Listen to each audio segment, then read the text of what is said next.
Good morning. Excuse the bad head. I just got up. I'm the only one up at the moment. This is my little update for this morning. So yesterday Isabel was poorly, wasn't she, after trying that injected form of her medication for the second time. She was nauseous all day to the point that she stayed in bed, managed to eat 4 crumpets and a bit of macaroni cheese all day. But by the night she said she was feeling 50% better. In the meantime, I had rung the hospital and explained the situation, the dermatologist, and he's actually arranged for another appointment for her today, which is another 2 buses away. It's not going to be really good with her feeling ill, but he would like to see if her eczema's worsened to the point that she's actually maybe got like an infection sort of symptoms causing that. He wants to check her temperature. He's wondering if she needs oral antibiotics again for her skin. He's also talking about prescribing an anti-sickness drug to have, as well as the anti-eczema drug injection.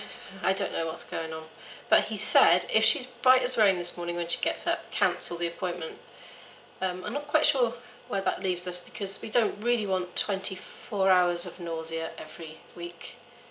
I don't really know what today's going to hold. She was supposed to have a class this evening that she really wants to go to, so I'm not quite sure how we're going to get there from the hospital or if she'll be well enough to go. So it's just a day of unknowns today, but in the meantime I've still got half an hour before I have to wake her up, so I'm going to edit a video. Well, do some editing of a video and drink tea, of course.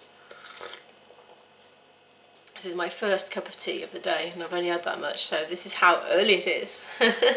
While I think of it, IB was here last night, my invisible boyfriend, who's not really invisible but doesn't like to be on camera, and I was talking to him about my despair with the homeschooling, because in order to keep pace with the 6 GCSEs that we're studying for at home, we need to keep at it really. Well, he runs a business, you see, and he said that whenever he's doing his sort of time budget for the year, or budget, he allows in advance for times they won't be able to work, maybe due to bad weather or ill health emergencies that come up. He said, I'm not doing that in my plans for the homeschooling. We're planning to be working and in good health every day in order to get it all done. And it's true, actually, yes it is. So as soon as we have a sick day, like we're both like thinking, getting a bit behind. We are. But I feel like even with the way it's scheduled now, though, we can't do less and still achieve what we need to by the certain time deadline. So I don't know what to do. He thinks we should just do them over 3 years. See, I'm worried about moving the goals another 12 months ahead, because I think we might slacken to the point that we do less than we could do. And also, once we fall off that rigid adherence to being on track, it's going to be harder and harder to catch up should we want to still go ahead with the exam sittings next year. So I really don't know what to do other than do what we can, but be mindful that I need to put her health first. She's definitely in a phase now with her skin that she needs to be getting up later in the morning in order to do sleep healing, and there's no way around that really. I can't just keep getting her up. I mean, she's only getting up at 8:30 anyway as a homeschooler, which is much later than the school kids get up, but it's still not enough sleep for her. She has terrible trouble sleeping at night still. So, I don't know. We're at a bit of a crisis point, I suppose, in that respect. It'll be what it'll be, won't it? I've just got to remember, why did I homeschool her in the first place? It was for being able to be flexible in order to keep her in the best health possible.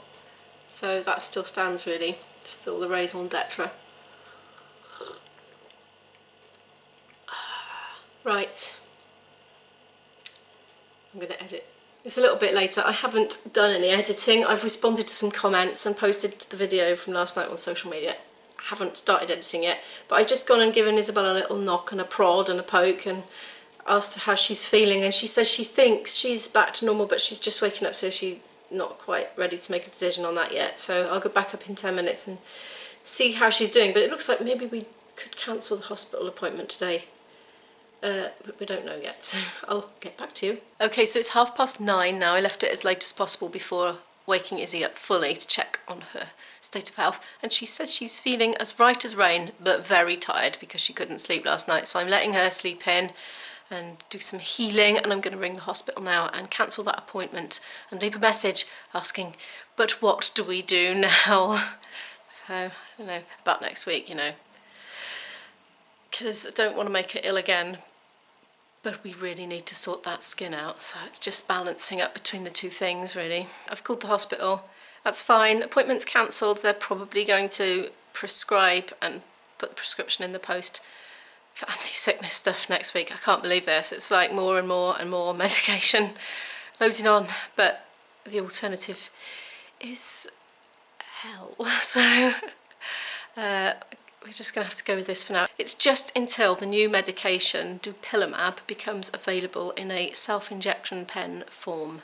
He's advised against her having the needle, the long needle stick version form, because she's just a bit of a flincher, shall we say, when it comes to having needles. She just does an involuntary jerk, you know, she panics, and he is convinced, and I think he's right, that she's going to end up with a needle stick injury, and possibly I will as well if I'm trying to administer injections in the long needle form. So he says it's only going to be a few weeks behind it, so let's just hold out an extra couple of weeks and just go for the self-injection pen of that. It's going to be very complicated once she goes on to that, because it's got to be kept in the fridge and you can't break the cold chain, so it has to come to the house in a refrigerated lorry, go into our fridge. They got to check our fridge out. Oh, I hope it's all right. Anyway, while she has a good old sleep and recuperate up there, I'm just going to make the most of the quiet time and do some editing, because why not? By there, it's my little treat, that is, my bit of me time. It's 11:30 now and she's still fast asleep. I'm going to do a bit of housework, put the washing away, you know, the usual. I try to use these bits of time where Izzy's not able to work to really try and get on top of the housework, because it's so hard to do that while we're full-time homeschooling all the time. It's like a continuous hamster wheel, you know. But anyway, we're off that at the moment. I might hopefully try and get some flute playing done, but we'll see. If she gets up and she's up for working, I'll just work with her. If not, I'm going to crack on with my own stuff that's all lagging behind. It's now this time, 5 to 12. She is now up. She's done her first lot of creams, first lot of 3, because she's now on antibiotic cream as well. So she's done that one. Well, it's an ointment actually. It's by the by. The creams burn her skin, so it's on ointments. So she's done that. She's got to leave half an hour for that to soak in. Then she's got to do the Protopics. And then she's got to leave that half an hour to soak in, and then emollients. So it's very time consuming. It's more time consuming now because of all the little localised infections everywhere. But she's on it, so she's having her breakfast upstairs now while the first lot soaks in, and then she'll do the second lot, and then she'll probably do maths, and then she'll do the third lot, and then finally be able to get dressed for the day. Yeah, it's a bit tedious, isn't it? I do feel sorry for her. This is why I let her off doing so much helping around the house, because she spends so much time smearing gunge on herself that she literally doesn't have a lot of spare time otherwise. It's now gone 2 o'clock. Izzy is just about finishing off her third lot of gunges out of 6 for the day, and she's done an hour of maths. So we have done something today at least. We're actually going out later. This, by the way, is leftover macaroni cheese. I made double the amount last night because I know how much Izzy loves it and would be quite happy to have it today for lunch, and it saves the time of obviously having to prepare an extra meal. We're just about running out of vegetables. So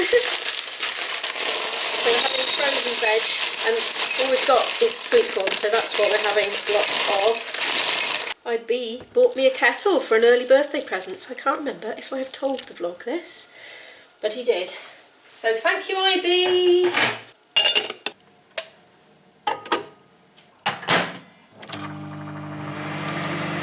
Well, that wasn't a bad lunch at all. Ah, very nice. We're heading off out in a minute. I'm actually not going to take the camera with me. I'm keeping this short today. I wasn't really going to vlog today because I don't like to vlog too many days in a row because I get behind with the editing, and I prefer to be putting out more current vlogs, if you know what I mean, if that makes sense. But thank you so much for watching, and I'll see you in the next one. Bye.